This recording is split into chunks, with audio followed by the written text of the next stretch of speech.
So I've got a really special show for you guys today. I have a person on that everybody has wanted to know. Whether you want to know or not, you definitely want to know Tasha, because Tasha, big secret, is the breeder of Goofy that everybody loved. So I asked her to do this show with me because not only is she a very ethical and great breeder, she's like family to me.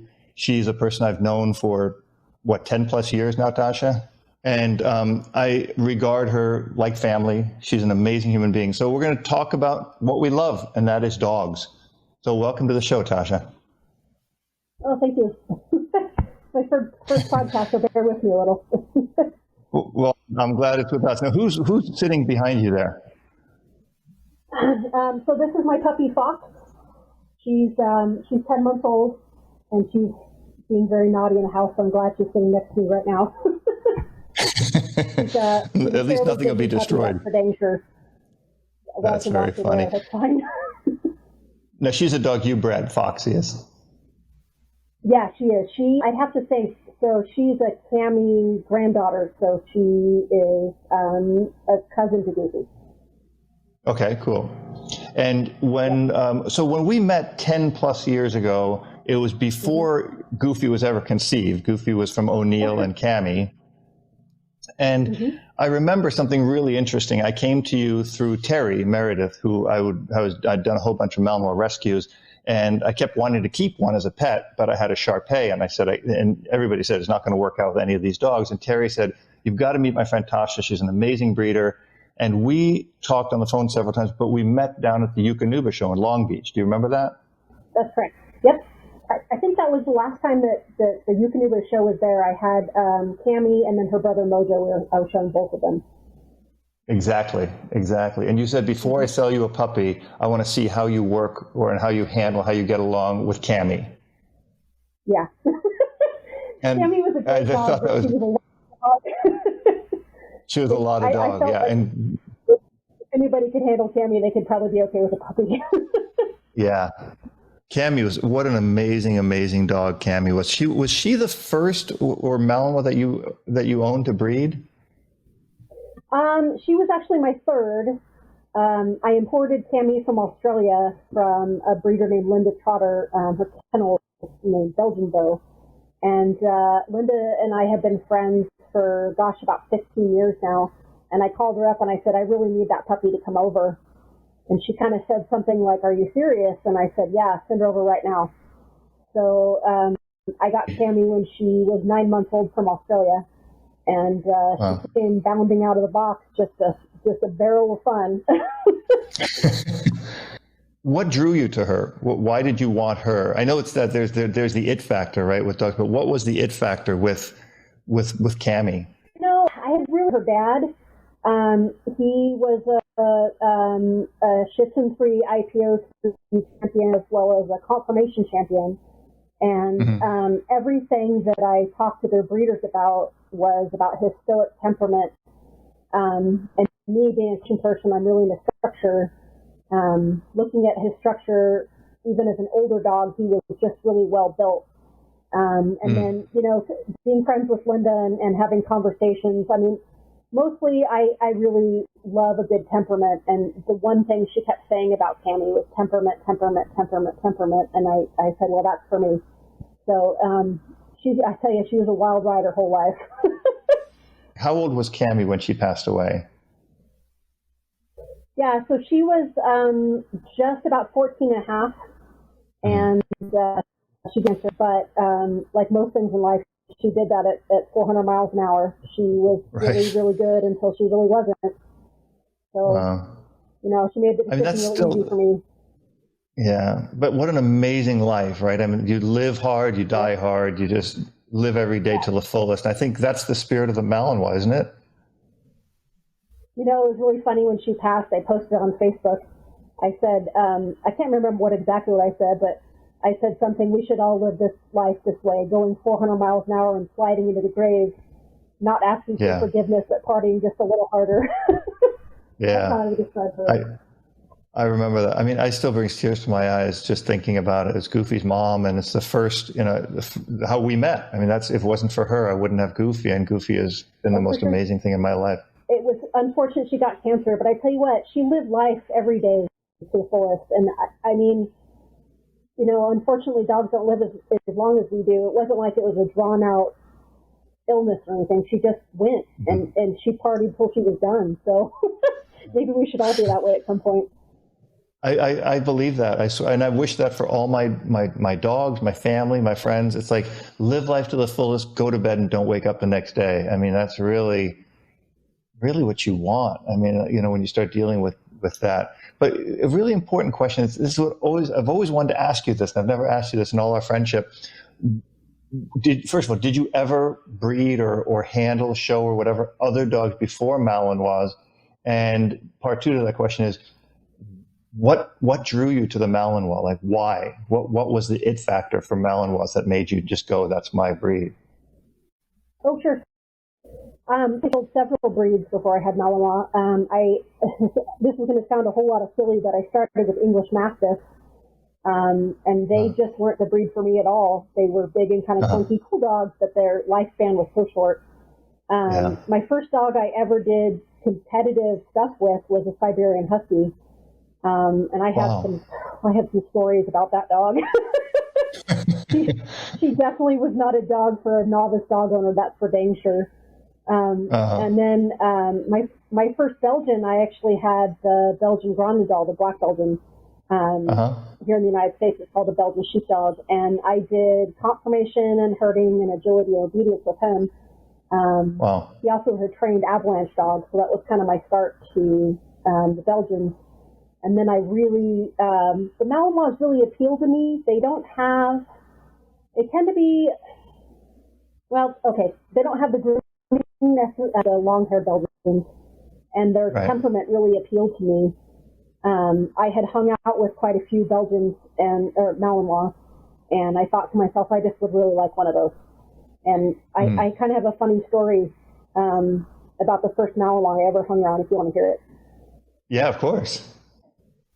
So it's a dog named River, who is actually Brooke's grandmother. And I was at a dog show with my black Belgian, and River's owner, Sue, told me to go in her motorhome and get something for her. And her female River was loose in the motorhome. So I went into the motorhome, and River let me in, no problem.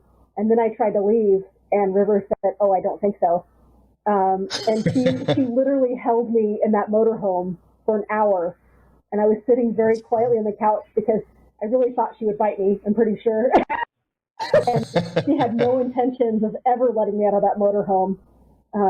Thank goodness her owner, after about an hour, realized that I was gone and missing, and then came back and realized that her dog was not letting me out of her motorhome. So I got to sit there very quietly with my hands covered, please don't bite me. That's very funny. If the temperament was funny to me, she was such a sweet dog, but she didn't know me all that well, and she assured was not going to let me out of that motorhome with her owner's stuff. That's hysterical. So when you you said now, go ahead. I'm sorry, I didn't mean to interrupt you. No, that was Brooke's grandmother, and that's what kind of got me started along that line, because Brooke I named after River because she's a baby Brooke. And Brookie River, and that's how she got her name. Oh, I didn't know that. That's really interesting. I thought it was like Brooke Shields. Yeah. No, it was Baby River, and I just love that bit. She's been gone quite a few more years, but she was really cool. Wow, that's cool. So the it factor to the Malinois for you, what is the it about it for you? I mean, I have my it about Malinois, but what is that it about it for you? I really think it's their functionality. They're really kind of a jack of all trades. I like a dog that I don't have to worry about when I leave my house. There would be no to get in my house. I mean, if you can get in, good luck, I'd videotape it. But I like a dog that I can go do sports with one day, that I can chill around the house next day.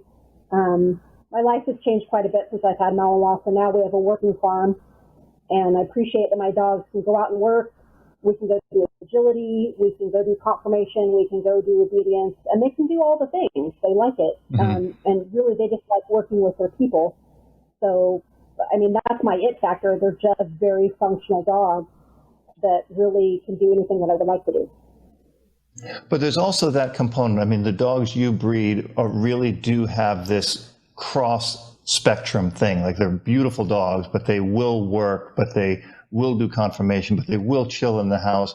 And I think a lot of people watch, the championships, the FCI championships, and they think, okay, you know what, I want an IPO champion Malinois, and then they end up getting some, dog off Craigslist or something, and they get a dog that isn't bred for doing that. So the Malinois is able to do it, but only obviously if it's well thought out and well bred. Well, I think there are a lot of working Malinois breeders that can do the same thing. I've certainly been around a lot of them. I've owned dogs that have done bite work. I've owned working lines, and it's important to have a well-bred dog, no matter what sport you're going to. Certainly, getting a dog off, you're probably not going to get that care and effort from the breeder to put an off switch on a dog or a functional dog for the family. And not all dogs can do that. It really kind of depends on what they're bred for. If you're, buying a dog from the military line, I don't know if I'd put it with kids, honestly. And that's nothing with the dog or the breeder. That's just what they're bred for. Right.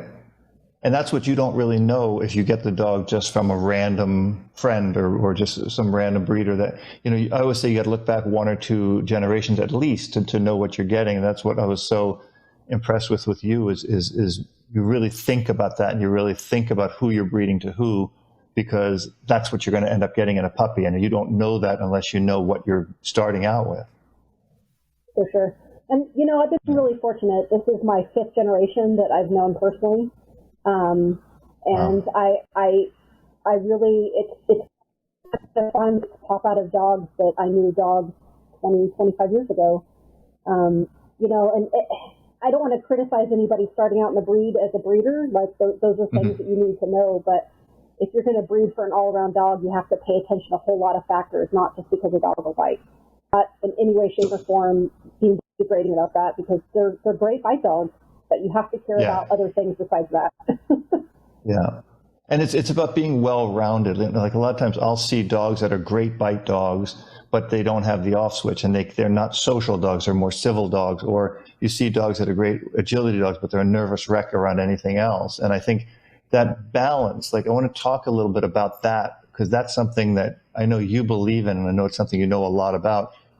How do you assure that? How do you look for that when you're breeding dogs? Because, again, the best dog is a dog you can, like what you said, you have a functional farm. You can do everything with. Like Goofy, I can take him anywhere. He's bulletproof. But what's the difference between those dogs and the dogs that are basket cases nervously, or they're too civil, in biting or anything like that? Well, I know things that I look for, and again, I'm not talking about anybody else's program, but I like to see dogs that live with a family, that are house dogs. I like to get to know the dogs that I'm using. I go watch them work. There's been several times where I've flown in and just spent a weekend with an owner just to see how the dogs live in real life, because one person's description of temperament or drive can be completely different what you're looking for. And honestly, Malinois are a dog that love to live with their people. They love to live in the house. I don't think a whole lot of them make great kennel dogs. A lot of people kennel the dog, and that's fine. That's not for me. I like dogs that live in the house. I like dogs that live really what I look for. And that's maybe kind of a different temperament than, a dog that's bred just primarily for bite work. And again, I don't know I don't want to disparage that. That's a job too. It's just different than the one I'm looking for in particular. And I agree with that. And I think that's a lot of times what people, when they first get into a Malinois, they think, well, it's a protection dog. It's got to be bred for bite work. But from what I've seen, through rescue and through training for these years, the problem is when it's bred for one purpose, that purpose isn't fulfilled 24 hours a day. And then the dog gets in trouble, inevitably gets in trouble. Yeah, and there's a whole lot of factors to breeding. Certainly with the rise in popularity in the Malinois that we've seen, there's a lot of people that I wouldn't buy a dog from. I just wouldn't. There's a lot of people that have no business breeding in my mind. And And that, I think, comes with any breed and popularity is fortunate. When I first got into Belgians, people would walk down the street and they would say, "Is that a coyote mix?" And I would say yes. Or they'd say, "Is that a collie mix?" And I would say yes. Like, no one knew what they were. But, you know, I walk down the street now and someone said, is that a Malinois? And I go, "Oh, yes." And I don't want to disparage the great, but everyone knows what they are now, and that breed popularity isn't necessarily a great thing for them.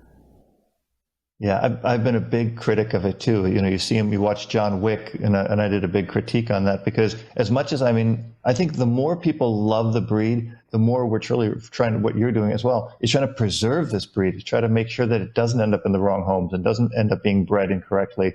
And again, that's what you do. I'm preaching to the choir here, but is there something, and I've racked my brain on this forever, like, you know, sometimes with the AKC, you know, and people say, "Oh, I'm buying the dog," but it's an AKC dog, but that doesn't mean it's a great dog, right? What could be done? Like, do you know anything that if you were God for a day, that you could imply to people that how we could better preserve this dog, this breed? You know, anybody that's looking for a puppy, I have people contact me all the time, and I'll even tell them, I said, you know, if you don't get a puppy from me, just listen to what I'm saying. You know, things I want to see. I want to see health testing in the Malinois, and that means hips, elbows, eyes. Eye test for cardiac, eye test for thyroid. Not everybody does that, but that's great. You want to see a healthy dog. Ask how the dog is raised. You want to make sure they're raised in a house. You want to make sure they're raised with a family, especially if you're looking for a pettish type dog. None of them are going to be outstanding low drive dogs. None of them will be, even the squishiest dogs. Right. And, you know, ask what they do with their dogs. If they're doing nothing, they're just, you know, breeding a dog. You're breeding a dog. It's like, what's the purpose? You know, why? Like, is there a reason for their breeding? If they're just breeding to make money, then, you know, that's a whole different story. Yes. You know, that's a very loaded question. I know, but I don't know the answer to it. You know, people always ask me that. How do you preserve the breed? I mean, people say, "Oh, there's good breeders on Craigslist." Well, there might be nice, you know, good guitars on Craigslist too, but I wouldn't buy one there. And when you're dealing with a life, and it's something you're going to have for 10 to 15 years, God willing, then you really want to make the best decision you can. And I trained a client's dog. I'm not going to get into who it was, but the guy got the dog off Craigslist. It was a nice Mal, but, you know, the dog couldn't settle. The dog could not settle. It was biting everybody. A nice dog for somebody like you or me, but it was just a horrible dog, and they'll sell it to anybody. And I think that's a really important component, right? You're very picky. I had to fill out an application with you. We talked over and over again, and I think I waited 2 years before I ever got Goofy from you. That's like, you're not in this for the money. That's so blatantly obvious. Right. Yeah, part of the component about it. I do applications. I do screen my homes. My thing is, out of all, I want my puppies to have a permanent fit in their home, and that does require a bit of hand-holding with the new owners. You know, again, the puppies are raised in my house. I do things like puppy culture, so I can really try to define what I feel would be the best temperament for long-term placement. And I'm with people, like, if someone came to me and said, "Oh, that one's pretty, I want that one," I would say, well, realistically, you're probably not going to get that one because it may not fit what you need.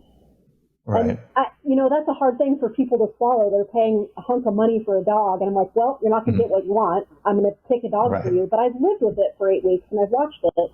I think the breeder that can select for the people's needs is better for long-term placement than any breeder that's just going to sell for amount of money. And I'm not afraid to say no if I feel it's a bad fit. I know it may hurt people's feelings, but in the end, I'm my dog's advocate. I don't care about the owners. I mean, I do, but I don't care about them at that moment. Yeah, I know what you mean. I mean, you're an amazing advocate. After what I saw up at Grass Valley 2 years ago, I mean, you know, I don't know if I'm going to share that story or not, but I mean, I gained a whole new respect for you. You know, I mean, I'm just going to tell you guys, I was up at Grass Valley. This is when you, Tasha, put the championship on Goofy because you showed Goofy. I took him in the ring a couple of times and ran around and did not do a great job doing it.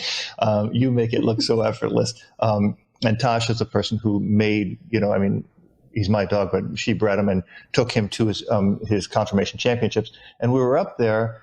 You said, hang on, I've got a dog coming back. And I was bewildered. And this person drove up in a really nice truck and said, oh, yeah, that guy couldn't keep him for some reason. And you took him back, and you wouldn't even take the guy's money that he was going to give you for this. And, to me, somebody who cares that much about a dog and a breed in general, to me, it still brings tears to my eyes, because I think if people really cared that much, there would be no dogs in shelters.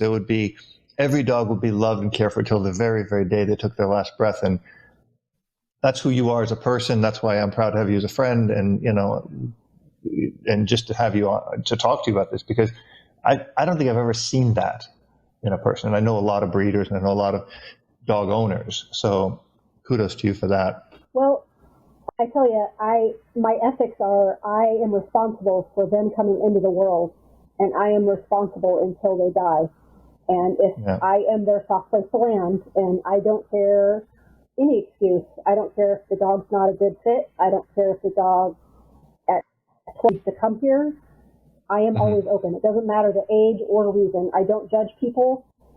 Life changes sometimes. And in that case, the owner's wife had died. He was a wonderful man. He was very upset about having to give up his dog. And he called me just in a bad place, and was like, yeah, I'll take him. I'll find a place for him. It's not a big deal. Like that's what breeders should do. We bring them into the world. We should be their safety net. I would have a heart attack if any of my dogs ended up in the shelter. And one of the things that I really push for before puppies leave here, they're all microchipped in my name. And heavens, anything ended up in the shelter, but I would get a phone call, and I would go anywhere to get them. I don't care. I'm not in this for the money. They're my dogs. I would fly. If someone called me tomorrow, I'd fly tomorrow to go get them. Yeah, I know you would. I mean, it's just, again, I think it's the rarest. What makes you? What drives you? I mean, I know you're you're a farmer. You're an all-American girl.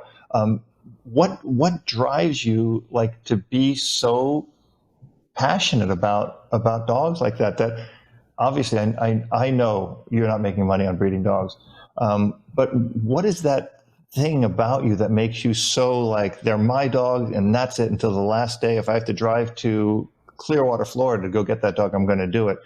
Why? Well, again, I make the choices to bring them into the world. I select the breeding pairs. I know the parents. In my mind, it may be silly, but they are mine until from birth to death, and that's what drives me, really. It's my responsibility to bring a life in the world. I'm just responsible for it. I don't know if it's the right answer, but that's just how I treat them. Your answer, it's the right answer. It's your answer. What would be, like, what do you look for when you, not that I want to put you in a position that somebody's going to apply to get a dog that they're going to know the right answers, but who is your ideal purchaser, owner, parent, whatever, of a puppy that you have? So you have a litter and you're interviewing 10, 15, 20 people. What do you look for? Like, who do you go, oh my God, that woman or man is the perfect person for my puppy? I interview them quite a bit, and really it has to do with compatibility, because I know that I'm going to maintain a relationship with these people until 16, 18 years. Now I'm going to live a long time. I could be friends with them for a hunk of my life. So a majority of this compatibility with me. Honestly, I expect them to maintain contact with me. So if I hate to say it, but if I don't like them, it's just not going to work. As far as the dogs go, I want them to have some kind of career. I like them to go do sports. Even an active companion. These dogs aren't happy unless they're with their people. And it may not be that they're sporty people. I have lots of pet type homes, but they're active hikers, they're campers. They're with their dog all the time. They see their dog. I really want to see that, style. If they say, well, we're just going to put it out in the backyard, I mean, that's just a no-go altogether. They shouldn't have any dog, unless there's a Malinois, good God. Exactly. I agree. But, a person that's going to care, really, I kind of develop a relationship with the phone call. And again, like you experienced, like I talked to him several times, and I try to feel out if they're sane people. Sometimes I've had a couple of people over the past 20 years fool me, but a majority of the time that really works out. And, I want a relationship with them. So really having a conversation and talking to them a few times kind of weeds out kind of weirdos a little bit. Unfortunately, with the popularity, again, with the breed rising, it used to be people would call up and say, oh, I want a dog to obedience with, I want a dog to do agility with, I want a dog to herd with. And those were all great. And now a lot of these I get are just about money. And those kind of people weed themselves out right away. Or if they say anything about color right away, they go bye-bye. They're like, oh, I want a dark one. Oh, that's great. Go away. Yeah. So, because there's so many components to it, right? And there's so much genetics. I mean, for me, it's all about temperament. I just love your dog. And how many times we've been on dog shows together, and every dog that you have bred has that. They just remind me of you. There's this cool factor about them. They just have a really solid temperament. I can't say anything else, and I don't think there's anything more important in a dog than that connection that you have with them. I mean, I've trained and handled through my shelter with thousands of dogs. I've never had a connection with a dog like Goofy, but then I've seen part of that connection through so many of the other dogs that you've had with you. I just connect with them in a different way than I've ever connected with other dogs. So I don't know how that falls through. Yeah. Maybe it's through Cammy and Brooke or whatever, but. Well, I kind of have a no nonsense, I won't say that I'm perfect. I've definitely produced some dogs that I felt did not have correct temperament in the past. I've done a lot better in the last 2 years. Breeding is an art form. It's genetics, and every once in a while Mother Nature can really throw you for a loop. But it's the strive to be better, I think. And, certainly if I had a dog in my program that I felt didn't make a good fit for temperament, well, they go to a pet home and they live out their life as a good pet or a good dog doing whatever they need to do for their owner, but they're not bred. Right. Again, I think that's falling into that whole, I'm not trying to make money because I'm not, holy good God. Right. But, you have to be selective of the temperaments you like. I like the temperament and I like to keep them. So let's talk about temperament for a second, because it's a word that a lot of people use and throw around, but they don't really know what it means. Give me your take on what is that temperament that you're looking for. So you see a dog's got great structure, great, it has nice personality, it's friendly, but what is the temperament how would you describe the temperament to a layman, is what I'm trying to say? The perfect Malinois to me, I'll tell you, I like dogs that are social. When I'm out and about, I like dogs that are outgoing to people. But if a stranger would have come into my home when I'm not home, they're a whole different dog. And, I travel as a woman. I travel a lot in my vehicle by myself. I like a dog that would not come up to my window in any way, shape, or form. That's important to me. But when I take them out of the car and tell them it's okay, then they're social. And that's a good temperament to me. There are a lot of Malinois that I see that are nervy or fearful or very aggressive towards people. And again, maybe that's a good temperament for people need, but that's not what I need. Yeah. Well, I mean, I really get nervous on when people say, oh, my dog's too friendly, because the biggest problem if I have a dog that's too friendly, I can teach him to bite as a game and they'll bite. But the problem is if they're really fearful, if they're really nervous, then you have those sharp nerves that are just genetic that you can never fix that. You can't. And I mean, that's the sad part. You're a breeder, so I notice breeders always have female dogs. Is that just because it's your breeding program? Do you prefer females as far as personal dogs, or because I've got a thing about boys. I've always had boys, except for Maya, but I think there's a certain component, like certain people just like male dogs, and certain people just like female dogs. How do you sort that out? Honestly, if I had a choice, I'd keep boys. I like boys. Okay. As far as as far as working prospects, how it's funny because I often have people ask me about the differences in sex for puppies, and when people ask what's the difference between a male and a female, if you tell a male to jump, they'll say how high, and a female will say what's in it for me. That's funny. That's really quite a bit of their working style. They really do. I have girls that live in my house. I have quite a few girls right now. But I think girls will make you a better trainer in a lot of ways because you have to make it their idea and make it fun for them, while the boys will go, okay, that's what you want. I'm going to go ahead and do that for you.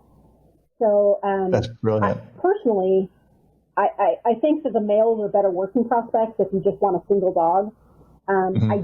Females tend to get along better with children. When I have people come to me wanting to get a puppy for a family, I will often suggest females for a family. And there's really no difference in the boys, and the girls seem to be a smidge more tolerant of young children.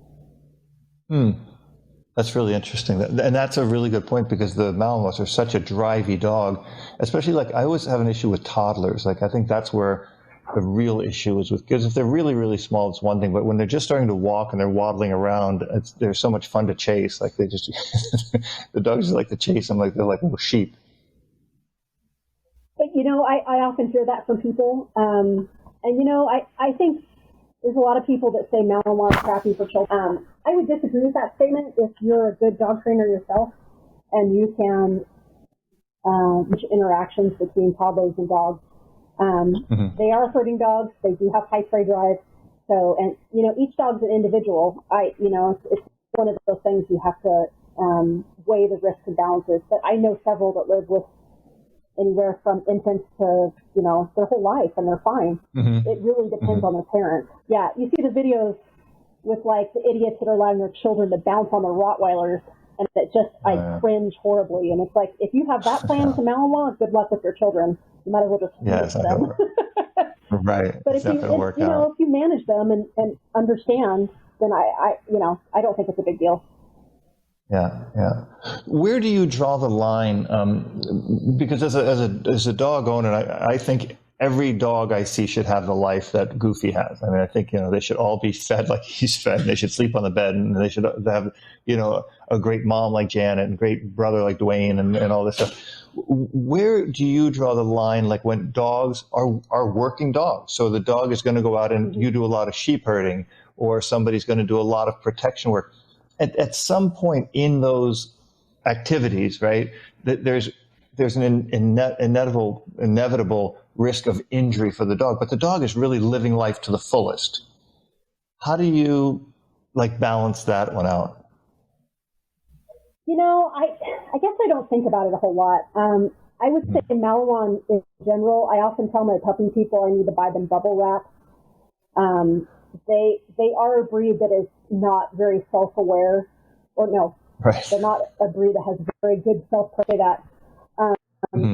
Injuries are going to happen. It just is what it is. But I'm not one to put my dog in direct danger if I can prevent it. But also, if they're working, things are going to happen, and it just is what it is. As far as drawing the line, I think that's just common sense. You know what I mean? You're not. There's so many dog sports that are high impact, and they are a very active breed. They're going to, in their older age, they're going to be a little, I think joint supplements and taking care of them as much as you can nutritionally. Their whole career is great. The preventative things there are medications to help joints and that kind of thing. Yeah, I do that. All of my dogs like supplements. They're hard on the body, Yeah. my older bitch is 16, and she's rich as all heck. She's had several big injuries in her career, but she's still here. So. But she's amazing. I just saw her when it was 2 years ago, right? You had her up in Grass Valley, Brooke, right? Yeah, Brooke. Crazy. I mean, the dog is she's just like an icon. She's just like this walking white, stoic, like statue. She's so cool. Yeah, she's still here. I mean, every day's a gift with her at this point, but we'll take it. I know. her mom lived to be almost 19, believe it or not. Wow, that's amazing. 19 years old. What? So the age span for Malinois is 12 to 15, right? It kind of really depends. I would say 12 to 15 is an average age. The line that Brooke came from I've seen dogs that are 16, 17, 18, 19. So it's just different lines have different longevity. And that's one kind of thing about the Malinois. They do live a long time, and usually they're healthy.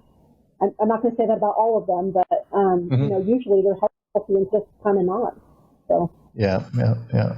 So if you were going to, people are going to get Malinois even if they shouldn't, right? So what could we say? People want to get a Malinois, they want to research the breed. What should they do, right? I always tell people, try to go to an IPO club or herding club and meet dogs, like talk to the owners, talk to people who have bred them, who have owned them, who have worked them, and just play tug with the dog or take the dog for a walk with the people. Get to know the breed a little bit before you jump in with both feet, because you're going to be in this for 15 years, God willing. Absolutely. But, yeah. Right. What tips do you have? Because you have bred and sold so many great, not so many dogs, but all the dogs you've sold have been such great dogs. What's the best advice you could give to somebody who's very interested in Malinois because of whatever reason? They see Goofy or they see you at a show. What's the top 3 takeaways people should have before they get a Malinois? Definitely meet the parents. Definitely make sure that the parents are dogs you can live with, because they're going to produce dogs that are very similar. Health checking, make sure the parents have their hips, elbows, eyes done at least. There are other health checks, and health is very important for longevity, because, unhealthy dogs just don't live as long. Right. And number 3, well, I just make sure you have a good trainer or backup. Make sure your breeder is someone that's going to provide support the dog's whole life, because you're going to have a ton of questions. And that is probably the biggest one. The breeder knows their dogs. So like when something weird happens when the dog's 2 years old, they can call the breeder and be like, well, this is going on. You can have a relationship with that person, but you can pick up the phone call and like, there's so many people, and like you were saying on Craigslist, that just, you got $500. Well, here's a puppy. Good luck. And those are the people I just don't go there. Don't. Yeah, please don't. I don't know a better way to say that. I'm sure you dealing with rescue and me as well. I mean, gosh, I've had a ton of rescue dogs over the years. It's the people that don't have the support, and then when the dog's 2.5 years old, and it's a nightmare, and they've done no training with it, and then they dump it in the shelter, and it's terrible. But if they had a good breeder that could help walk them through those problem times, I think that a lot of dogs would be better off. So I guess that's my 3rd point. Okay. That's a great one. So in closing, I want to ask you one question. If Malinois disappeared from the earth, what would be the one other dog that you could connect to somewhat closely to a Malinois, as you've connected with your Mals? That's actually a very hard question. I know, because I don't know the answer to it myself. That's why I'm asking you. Yeah, I really, we have a breeds that live here with us. I have a German short hair pointer, and while they're not Malinois-like, I tell you, they have a lot of similar energy levels. That would probably be a good breed for me that I could take on and do the same with. Interesting. There are a couple of breeds that I like, but they're just not, I don't know, they're not the same. I guess I'm kind of a herdy breed person by nature. I've looked at a couple of the smaller herding breeds for like retirement dogs when I don't want to get slammed around by the Malinois quite as much. But yeah, I know to have that happen like today would probably be the short hair pointer. Okay, interesting. Yeah, that's a hard question. It really is. Right? I always think that too. I always think, like, I mean, I love our dachshund and Janet loves labs, but like I have this thing about herding dogs where I really like, and every once in a while you see a dog, like saw a standard, standard Schnauzer the other day, and I was like, that's kind of a cool dog, but it's not it, but I like it. You know, I like dachshunds, but then you don't really work them as much, although they can very much be a working dog. But there's just that it factor. And like when I first got to Malinois, I was researching German Shepherds before I really knew much about Malinois. And I just didn't like the health issues. And, you know, Alan's got a really nice German Shepherd. And I know really a lot of nice German Shepherds. But, you know, I was just drawn to that Malinois. And I can't now think of any other breed where I would say, wow, that would be the connection. You know, in other words, I didn't get a dog and say, oh my God, I wish I got a Malinois. Like I can't look at another breed now and say, God, I would rather have that, or next dog is going to be that because my next dog's going to, you know, come from you and Goofy, because that's just the connection that I've had with the Malinois. It's just so incredible. You know, they kind of set a hard precedent to follow. There's not a lot of breeds that I feel are that versatile. I mean, the Border Collie certainly, you know, Australian Shepherds certainly, but the temperaments are different. I don't know. I would have a really hard time. I love that versatility about them, and that's probably, again, what draws me the most to them. So trying to reach out and find something that I could do all that with, I don't know if there's honestly. Yeah, I mean, I said the same thing with the Aussies and the Border Collies. I like them. They've got a great, but it's like it's a little too much over the edge. And then I just don't think they have that solid factor, that oomph factor that I see in a Malinois. Like it just doesn't click. It's close, but it's not there, right? Yeah, same way. Yeah, and I like my pointers. I mean, I hunt with my little pointer. She's a great little dog, but I don't know. I don't know a great answer to that question. I'd have to really think about it, I guess. Interesting, yeah. Well, that's you know, first of all, I want to kind of hope to give you this open invitation to come back and do another one of these, because I could talk to you for hours and hours and hours about this, and I don't want to keep you forever. I want to kind of wrap this interview up and give you an open invitation that anytime you want to come back, and if you don't call me, then I'm going to call you probably in a couple of months and try to get you back on here, because there's so much great information you have. You're just a wealth of information, and again, you're a very, very close friend to me, and like I said, I consider you family. So thank you. Do you want to plug anything? Like if people want to get in touch with you, or even just to learn more or know more about your breeding or anything like that, should we put up a link to your page or your Facebook, or what would you prefer people to contact you? I guess it doesn't really matter. I mean, if I'm looking for breeders, you know, there's certainly a couple of things to do. The American Belgian Malinois Club certainly has breeder referrals. The American Working Malinois Club certainly has referrals for that type of breeders. I mean, feel free to put up my website, but it doesn't really matter. I mean, I like the dogs that I have, but you know, they're not the dogs for everybody.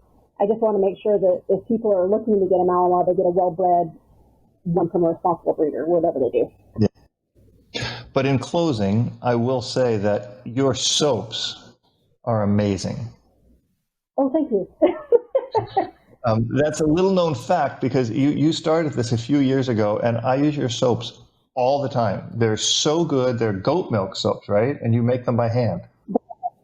I do. Yeah, and that's what I've been using my dogs primarily for the last couple of years. Is we started a little farm up here in rural Nevada. I run a herd and our farm is called Barking Bird Farm, and I make goat milk soap with the help of my Malinois because they herd them. So, and they really are working farms out here. So. And the soap is great. So I'm going to put a link up to your soap too, because it makes great gifts. I've given it as gifts. People love it. It's handmade. It smells great. It's super, super good quality. And it's all natural. Yeah, I really strive to keep organic ingredients. And like I said, all the milk comes from our goats. So yeah, it's pretty fun. It was kind of a weird thing that I started, but it's really taken off, and I really like it now. Cool. We need a Malinois soap. We need like a dog soap. I do make a couple of the shampoo bars that are dog safe.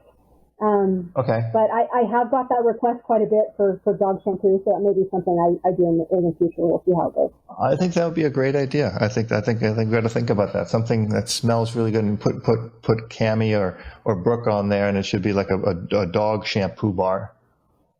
Yeah. I'll push that for you if you ever decide to do that. All right. All right, Tasha, thank you so much for coming on here and being a part of this. It's just really just awesome talking with you. Yeah, this was really fun. Thank you, Robert. I was nervous, but this has been great. Oh, no. I told you it'd be fun. It's just like us talking with a camera and a couple thousand people watching. Oh, sure. Yeah, that's okay. All right, where's Goofy? Goofy, come here. Goofy, come here. Let Goofy say goodbye to you. Come here. Not you, Dwayne. Come here. Dwayne wants to say goodbye. No, Goofy, hop up here. Come on. Hop up. There's Goofy. Oh, buddy. Say bye. Say bye-bye. There he is. This is how he lives. This is how he wakes me up every single morning. All right, Goofy. Oh, my God, Goofy. Okay, that's enough. I think I got to go down. All right, so anyway, thanks, Tasha. Thank you so much. And thanks, guys, for tuning into the show. This was a really great show, and we'll have Tasha back real soon.